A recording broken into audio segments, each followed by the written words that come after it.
日同我偷偷轉口味，整個豉油皇雞中翼。呢個雞中翼整得好，全家都搶住食啊！第一步呢，我哋先嚟醃醃呢個雞翅。喺外邊買嘅雞中翅呢，大多數都係雪藏嘅。第一步呢，就落少少鹽、少蘇打粉，醃佢去佢啲雪味，再加啲清水落去，咁樣呢，就去埋雞嘅糠味。嗱，啲水呢就過面，浸佢20分鐘。泡過嘅雞翅呢，就要用清水洗佢2-3次，跟住呢，再瀝乾水分。嗱，將啲葱同埋薑放落去呢個兜嗰度，將佢揸晒啲汁出嚟。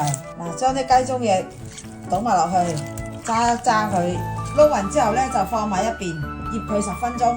趁啲雞翼喺度醃緊嘅時候呢，我哋就調一個味料：蠔油、豉油，加少少嘅蜜糖，再加少少嘅松茸絲，再加少少嘅米酒。因為呢個芡汁呢，好唔好呢？就係呢個雞翼好唔好食嘅關鍵。嗱，呢個醬呢就整好啦，做雞翼呢已經成功咗一半㗎啦。之後呢，就加2嚿薑落去，爆氣已經，同埋啲薑葱頭落去，慢火咁樣煎到佢外邊有啲金黃嘅。哇！收細佢火，等佢慢慢收汁就得㗎啦。